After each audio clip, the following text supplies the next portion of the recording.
Good evening and welcome to Have I Got News For You? Back on air and eager to cover the European elections within BBC guidelines. I'm Rhod Gilbert, leader of Plaid Cymru. Oh, bugger. In the news this week, in North London, a keen competitor checks out the rules for this year's Best Organic Cauliflower competition.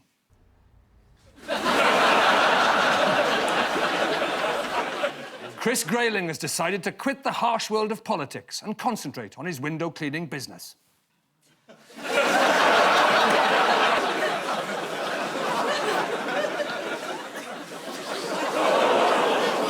And on a road near Downing Street, number 10's chief mouser, Larry, proves his negotiation skills are as strong as his owners.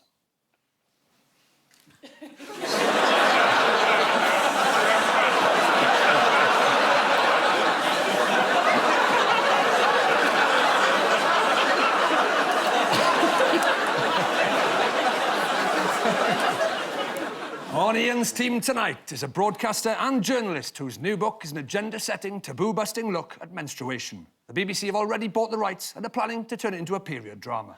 Please welcome Emma Barnett.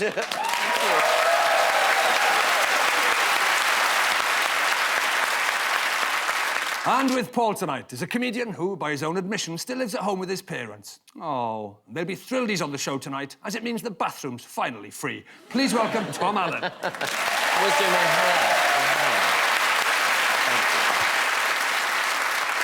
hair. And we start with the bigger stories of the week. Ian and Emma, take a look at this. It's the maze, praying for a miracle. Oh, he's been let go from the Jeremy Kyle show. Vince is blowing his nose. Oh, and that's David Cameron, is it? Well, I notice in this supposedly balanced clip, we don't see Nigel Farage. Well, I think it's pretty poor of the BBC. We have a whole range of leaders here and not Farage. I turned on the television the other night and, well, it was about 3 in the morning and he wasn't on. Typical BBC bias. You turned on your own television? You've caught me out lying already. I had some chap to do it. No, I was very confused last week. Were you confused last week? Yes. I turned on the television and there was Mrs. Brown's Boys. I thought Gordon Brown's wife got her own series. I don't believe you, Ian, because years ago when I hosted this, you confessed to watching Gogglebox at the same time that this goes out. Yeah, that's right. Traitor. But anyway, you won't see any of this. It's not going out. It's a new way of the programme going out. Instead of recording it and actually broadcasting it, these people here have been told to go around and tell their neighbours about what it was like, who was on it, and we'll build up figures that way. Word of mouth. As you know, the show was pulled last week, and I shouldn't really do this, but do you want to have a quick look at some of the highlights? Yeah. Let's have a little look. On Ian's team tonight is a... Does anyone know the baby's full name? Yes. Yes. Indeed. I have after I had sex with the Duke of Edinburgh. You were very keen on Brexit having to go through, despite it not being a very good idea. Oh, I see. Is that going to happen? Good night.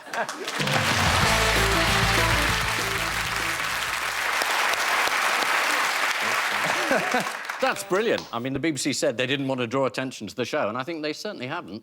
Back to the story. Do you remember Brexit?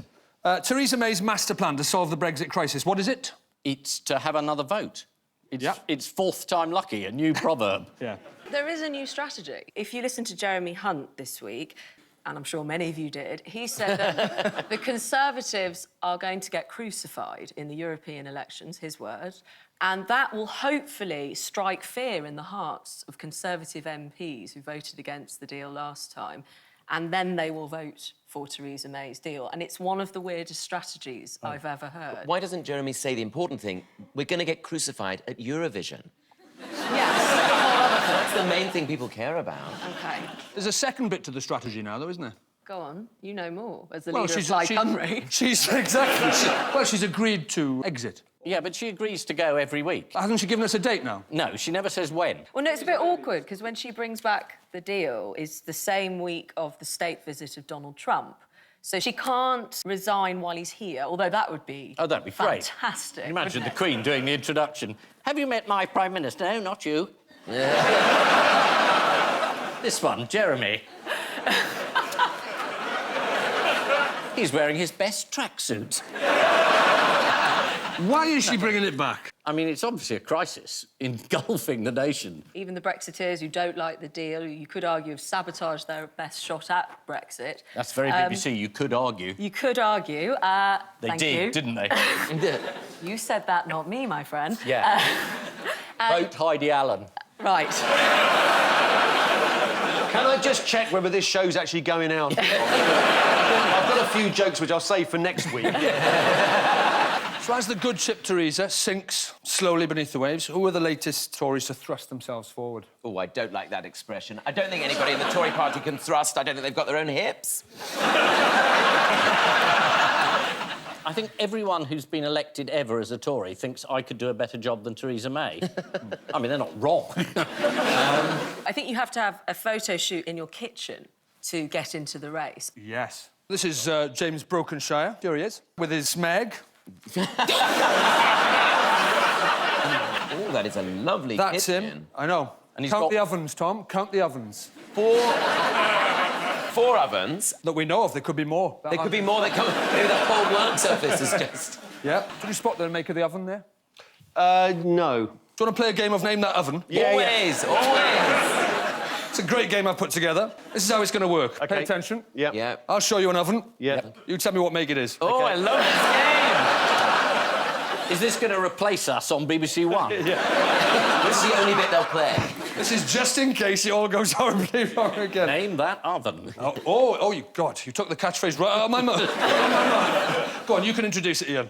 And tonight on BBC One, the unbiased Name That Bosh. OK, let's have our first oven, please. Fingers on buzzers. Oh. I think that's an AEG. My friend's got it with the rotating knob. Oh. The oven or the friend? No, actually, why do you think he's a friend?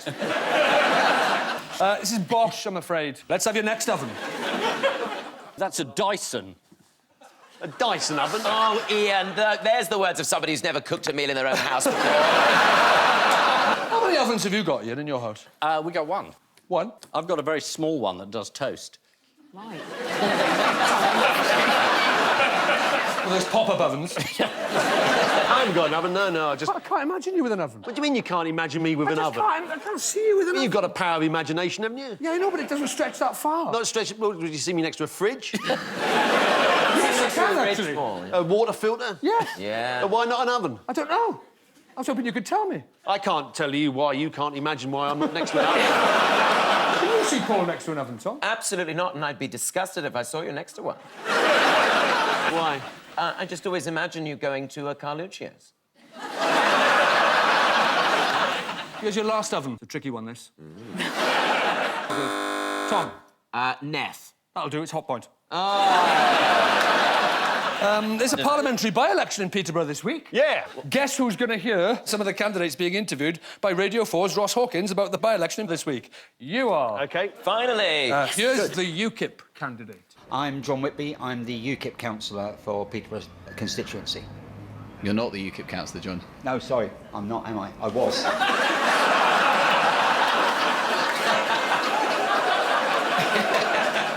And here's the Brexit Party candidate who's got some strong views on the EU and education. We'll have more control about what we do in education, what we do for child poverty, how we spend the money that's going to the EU at the moment.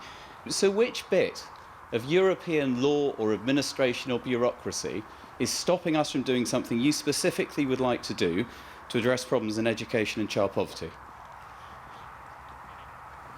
I haven't gone into the detail of legal specific law.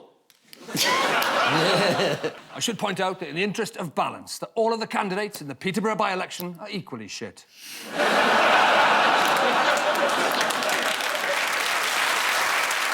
That's what you get if you apply rigidly those supposed guidelines. You don't make any distinction between rubbish and the truth, or people are any good or people are not any good. You just say it has to be the same amount of time. I mean, it is nonsense. Although... Sorry, it just is. This week, there was going to be an old documentary of mine about immigration played on BBC 4 at 10 o'clock. I thought you might bring this up. It was pulled because there's an interview in the middle of it with Alan Johnson and one with Baroness Warsi. It was made years ago, as a repeat. Sorry, I'm feeling very persecuted. But why can't we have a documentary about immigration in the lead-up to a European election in which one of the great themes has been immigration? So you... No. Yeah. So you've had 2 programmes pulled this week? 3 now. Why is it a bit tricky for Brexit Party candidates, especially in the Euro elections? What are they lacking? A leader. A manifesto? A manifesto. Why do you need a manifesto nowadays? Just say, hey, vote for me. I like a pint. Do you, Ian? I can't imagine you with a pint. Is there anything you can imagine? I can't imagine you with an oven, Ian with a pint. You've no idea what happens after this show. We go round to Paul's place, he puts in a pizza, I have a couple of jars. Yeah. Jars? A couple of jars, I was going to say. Jars full of hummus, mostly.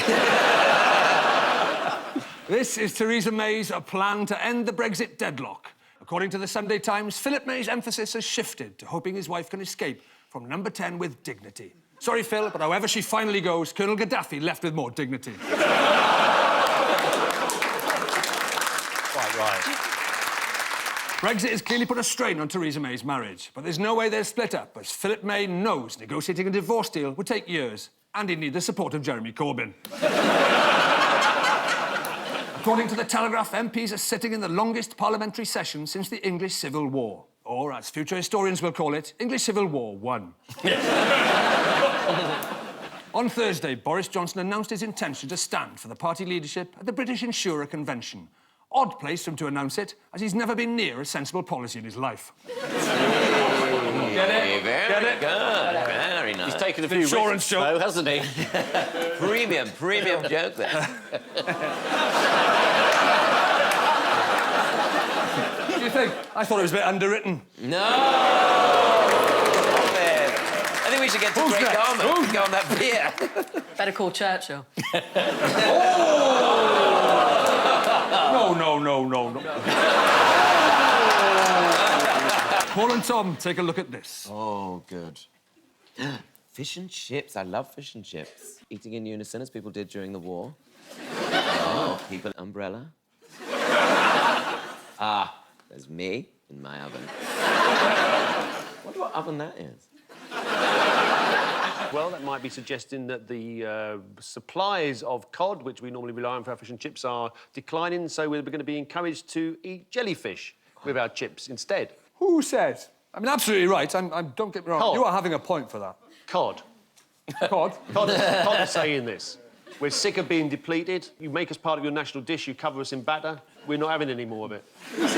No, it's a report on the future of food predicts that the nutrients in a jellyfish and the fact that the warming oceans will ensure a plentiful supply will make it a popular replacement for cod and haddock. Oh, good. By 2050. Oh, that's ages away. Who cares? Not far away. Don't worry about it. Don't worry Is about this it. your attitude to all crises? Yeah, who Brexit, cares? climate change. Yes, I'll be dead in 5 years. Jellyfish are typically regarded as a last resort food source. Ooh. What is a last resort food source? Bran flakes. If it's a choice. Your family. What? Your family. Nice. Okay, we've done really What, last you eat your resort. family before something else? That's got to be last resort, isn't it? The way you're going to eat them is in chips, apparently. What they've done is they've found a way of sort of drying them out. It takes days, apparently, presumably over a radiator, and then you make chips with them. But how are you going to power the radiator if we've not got any energy left? Good point. See, no one's thought this through at all. So I have thought about. Here's a fun fact. Do you know what jellyfish is in Welsh? Jellyfish. There's different words for it in Welsh, yeah, but one of them is quite interesting. Pysgodyn wibbly wobbly. If I told you that pysgodyn is fish, you could probably work the rest out. I thought that was the manifesto of Plaid Cymru. In other food news, what has supermarket Aldi done that has sent Scotland into meltdown? Have they made a square sausage? They have. Oh, yes. Yeah. How did Scotland react? With anger. On social media? With anger. With very furious anger. One user tweeted a picture of Mel Gibson as William Wallace with the heartfelt words, "They may take our lives, but they'll never take our sausage." Let's end on a positive. Air travel is getting a bad press at the moment because of its effect on the climate. But what did one happy Ryanair customer praise them for this week? Cancelling the flight. Landing at the airport that they'd suggested they were heading to. Suggested. Happy Ryanair passenger. It's a massive tautology. Well, Gary tweeted Ryanair to say, "I've just landed in Lisbon. The whole experience was seamless from beginning to end. Everyone was extremely helpful, but in particular your cabin crew, who were friendly and professional. Very impressed." Ryanair were quick to respond, "Hi, Gary. Sorry for the inconveniences. Please submit a complaint here." Please submit a complaint here. Yes, this is the news that the future of food is going to change radically, and by 2050, we will all be eating chips made out of jellyfish. Apparently, in the future, jellyfish will be a common sight on supermarket shelves. And the great news is, with all the plastic in our oceans, they'll come pre-packed. Meanwhile, Robert De Niro has been filming a bagel advert for Warburton's in Bolton. A far cry from when he burst onto the scene in Taxi Driver. The whores, skunk pussies, dopers, junkies, sick, venal. Someday a real rain will come and wash all this scum off the streets, he said as he arrived in Bolton. Fellow Hollywood star Angelica Houston has criticised De Niro for taking light roles just for the money, to which De Niro replied... They're way ahead of you. To which De Niro replied, "If you're looking for a really good light roll, my favourite are Warburton's wholemeal buns." Supermarket chain Aldi made the mistake of claiming to have invented the square sausage, when, of course, it's long been a staple of the Scottish breakfast, which you can turn into a continental breakfast by enjoying it with a can of Stella. And so, to round two, the picture spin quiz. Fingers on buzzers, teams. Donald Trump's come in for his old friend, hasn't he? He's been pardoned. Yeah. By Donald Trump, which is the equivalent of saying, "You are guilty."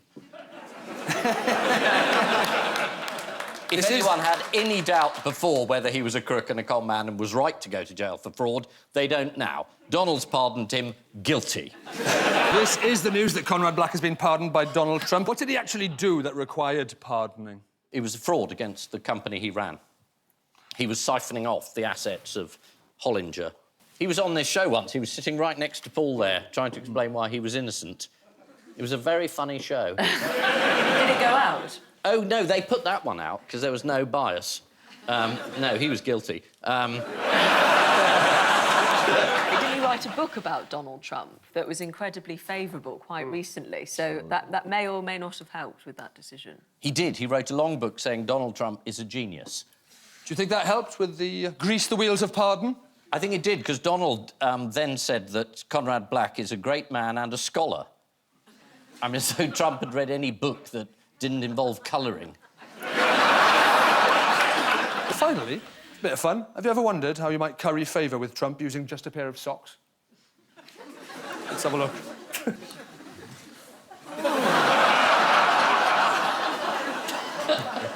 And he was lucky he had the hairy legs.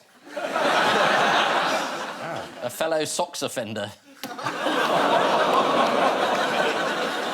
This is the news that Conrad Black has been pardoned by Donald Trump. Before writing a biography of Donald Trump, Conrad Black previously wrote about Richard Nixon, and then just changed all the names. Fingers on buzzers, teams.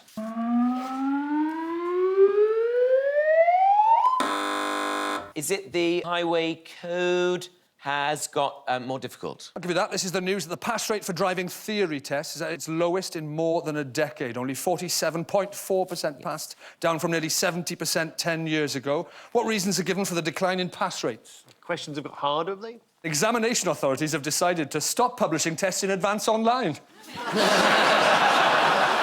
Apparently, people were peaking. Should we test everyone's driving theory? With that? Have you? You've passed Yes, your I test. did it. Ian, you've passed your... Yeah, when I took it, you just had to identify the man with the flag. Paul, you're a driver, I presume? Yes. I can't imagine that. No. Let's test everyone's driving theory knowledge with a little quiz. Here we go. What does this sign mean? Tom. There are Napoleon impersonators up ahead. A bump ahead. Oh, you might know this one, Ian. Dangerous speeding vehicle. Carts not attached to wheels, beware. Looks like Jacob Rees-Mogg, if you look carefully. Which one? Yeah. No horse-drawn vehicles. What about this one?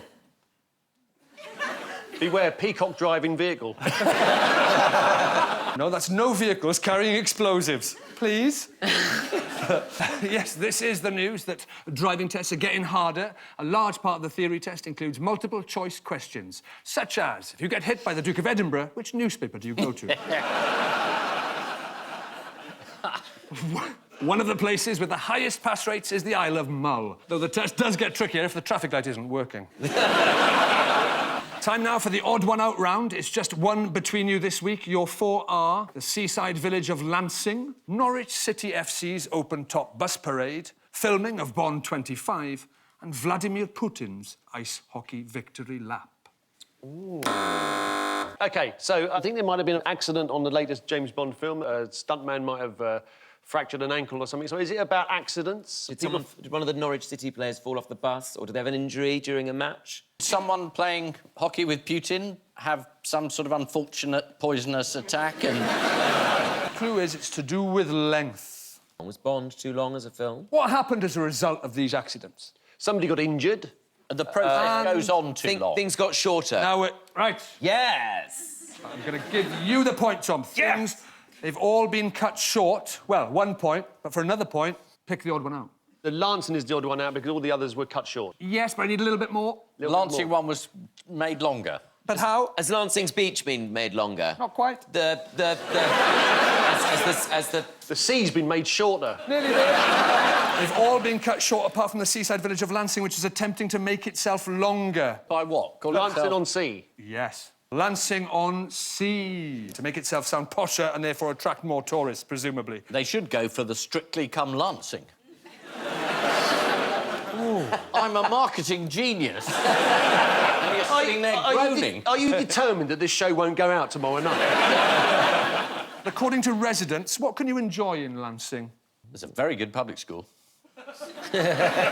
Residents claim the main attractions are betting shops, charity shops and takeaways. While on social media, another suggested it should in fact be renamed Dump by the Sea. Why did the council not hang bunting across the streets of Lansing? Were they scared that the bunting would get stolen and turned into bikinis? Too out there. Fine. According to a council spokesman, the putting up of bunting was too complicated. Why is filming on the new Bond film being cut short? He's hurt his ankle. He has. In a stunt, and he's very annoyed because he got super fit for it, and he's had to pause filming. Daniel Craig, who plays international man of mystery and ruthless secret agent 007, has sprained his ankle. Why did Norwich City FC's promotion celebrations get cut short? The bus broke down. Absolutely right. Let's have a look at the victory parade in action.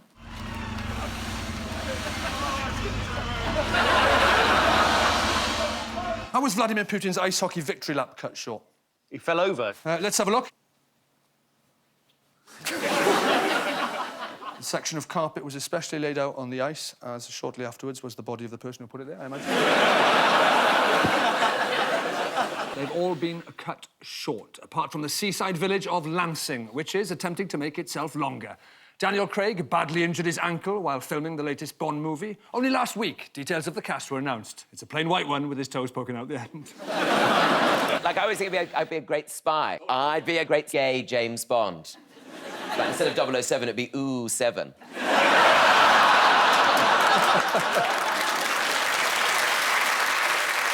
Time now for the missing words round. And we start with man gets a free KFC for a year by what? Bucket. By bucket? It's delivered in a bucket. Oh, I see, yeah.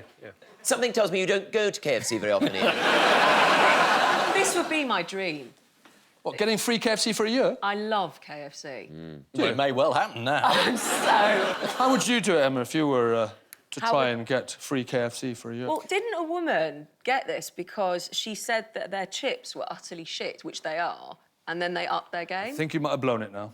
A man gets KFC for a year by visiting every Kentucky Fried Chicken shop in the UK. Does he put it on TripAdvisor? Man gets free KFC for a year by, this is brilliant, claiming he was from head office. A bonus point. That's brilliant. A bonus point if you could tell me what he had written on his ID card to convince staff that he was from head office. Colonel Sanders. I'm from head office. Yes. Head office. This is the news that a man has been arrested after getting hundreds of free KFC meals by claiming he was a food quality inspector. He tried to outrun the police, but unfortunately now weighs 36 stone. Next. Man dives to deepest depths of the oceans and discovers what? Twin brother eating a tomato. Eating a cucumber. I'm going to give you a point anyway, but It's no. plastic. He discovered plastic. Plastic Bag. Plastic bag. Well, that's Right handy there. for collecting all that coral to bring back up, I should think. And finally, Honey the sausage dog is obsessed with what? Sausages, honey. Is it Honey the sausage dog is obsessed with crossbreeding dogs with foodstuffs? No. Like melancholies? No.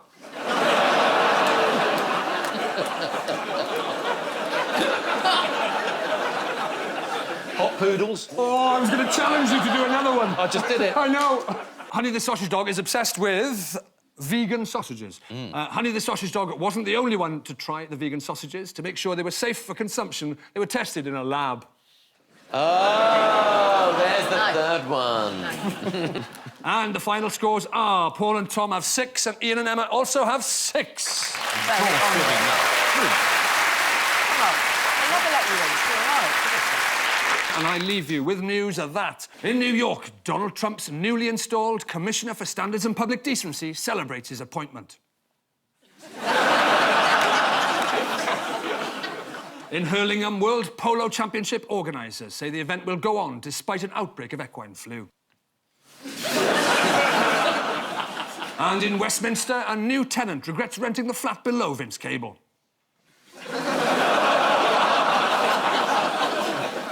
Good night.